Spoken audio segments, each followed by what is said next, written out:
Salut tout le monde, j'espère que vous allez tous très bien. Aujourd'hui, on se retrouve pour une nouvelle vidéo pour Tourelle, Dele Alli et Lionel Messi. Alors, premier entraîneur à Chelsea, est-ce qu'on s'en fout, est-ce qu'on s'en fout pas? Je vais vous dire ça dans la vidéo. Et l'arrivée probable de Dele Alli et surtout Messi qui commence de plus en plus à avoir cette rumeur au Paris Saint-Germain qui se rapproche, que l'étau se resserre. On voit ça juste après l'intro. Let's go!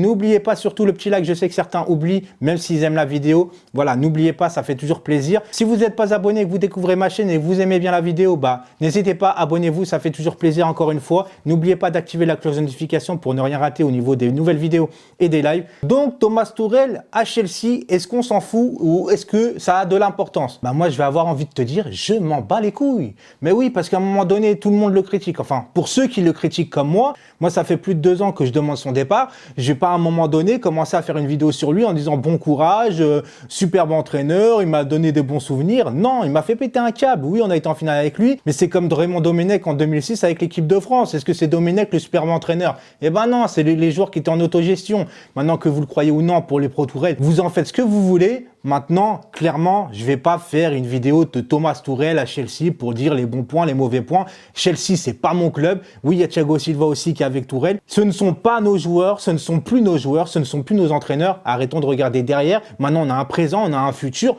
Bas les couilles. Moi, je vous le dis très clairement, Tuchel, je m'en fous. On va passer par Dele Alli maintenant. Ce qui nous intéresse, vu que c'est le présent et le futur. Tu vois ce que je veux dire? Alors, Dele Alli, très clairement, il y a des points positifs et négatifs. Les points positifs, c'est que Dele Alli sous Pochettino, il a été un très bon joueur. On n'a pas de profil comme ça au Paris Saint-Germain. Pour moi, Dele Alli a le même poste que Draxler au centre, sauf que Draxler au centre, normalement, à la base, c'est pas son poste. Normalement, c'est ailier gauche, Draxler. Donc Dele Alli, il a un profil qu'on n'a pas au Paris Saint-Germain, qui peut jouer à peu près numéro 10, un peu milieu relayeur s'il le veut de temps en temps, mais on n'a pas ce profil-là. Maintenant, les points négatifs, j'ai envie de te dire qu'il est assez faible mentalement, pour ma part. Alors, je ne sais pas ce qui s'est passé dans sa vie, ça se trouve, il a eu des problèmes personnels, j'en sais rien et je ne vais pas juger sur ça. Tout ce que je sais, c'est que ce mec, il commençait à sortir du football. C'est-à-dire, est-ce que maintenant, au Paris Saint-Germain, tu as besoin d'un gars qu'on doit relancer? Est-ce qu'au Paris Saint-Germain, tu as le temps pour ça? Est-ce qu'on est une équipe comme Nice? Même si je respecte Nice, mais Nice, à un moment donné, il relançait des joueurs comme Ben Arfa, comme Balotelli et consorts. Maintenant, nous, on n'a pas le temps. Le point positif, encore une fois, c'est que ça sera un prêt, donc tu prends aucun risque. Par contre, sans option d'achat. Donc ça veut dire clairement que s'il fait une bonne saison chez toi, tu les as là. Après, bien évidemment, tu peux négocier et tout, mais tu n'as plus de prix fixe, etc. C'est-à-dire qu'à un moment donné, tu vas devoir négocier avec le club. Et comme il n'y a pas eu de prix de négocier avant, tu risques de payer le joueur très cher s'il veut rester chez toi. Alors maintenant, au niveau de la balance, est-ce que c'est positif? Est-ce que c'est négatif? J'ai envie de te dire comme ça après. Allons-y, prenons-le. Il n'y a pas de problème. Maintenant, j'ai entendu dire des gens, ouais, mais tu vas voir, il va pas venir, Mourinho, il a dit qu'il restait. Tu sais, dans les médias, etc., vous le savez très bien. À un moment donné, quand il commence à avoir des démentis, c'est qu'il n'y a pas de fumée sans feu. Tu vois ce que je veux dire? Quand il y a vraiment une totale rumeur, les gens, ils démentent pas, ils n'ont pas que ça à faire. Alors, on va maintenant passer à Lionel Messi. Oui, j'avais fait déjà une vidéo sur lui il y a maintenant 1 mois, je crois, ou 2, j'en sais rien, je sais plus. Il y a tellement de rumeurs maintenant au Paris Saint-Germain. Tu as l'impression qu'avec la presse, le Paris Saint-Germain va acheter tous les joueurs. Et voilà ceux qui relayent les infos, etc. Tu vois, ça, je ne veux même pas en parler. Maintenant, Lionel Messi, il est vrai que dernièrement, on entend, et c'est la vérité, ça a été vérifié, que Messi apprend le français. Alors, certains sont venus me voir en privé en me disant « Ouais, mais je pense que c'est pour un contrat de sponsoring avec une marque française, etc. » J'ai envie de te dire...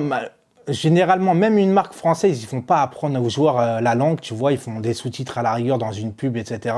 Moi, j'ai jamais vu un joueur ou une star apprendre uniquement la langue juste pour une pub. Ça me met de gros doutes par rapport à un contrat de sponsoring. Je pense que très clairement, les deux clubs qui peuvent s'aligner sur Lionel Messi au niveau rien que déjà son salaire, c'est Manchester City et le Paris Saint-Germain. Je pense que Lionel Messi en Angleterre, je ne le vois pas du tout. C'est très physique. Il commence à avoir de l'âge, attention, je ne dis pas qu'il est fini. Je dis juste qu'en Angleterre, c'est très physique. Maintenant, Paris Saint-Germain, il reverrait en plus Neymar. Alors, c'est vrai qu'à Manchester City, il reverrait Guardiola. Mais je pense qu'il est plus proche de Neymar que Guardiola. Tu vois ce que je veux dire? En plus, au niveau du salaire, il serait bien payé au Paris Saint-Germain. Maintenant, il y a un hic. Il y a un hic qui se pose. C'est que si tu vois arriver Lionel Messi, tu es sûr à 100%, même j'ai envie de te dire à 200%, là oui, je m'avance, c'est qu'Mbappé s'en va.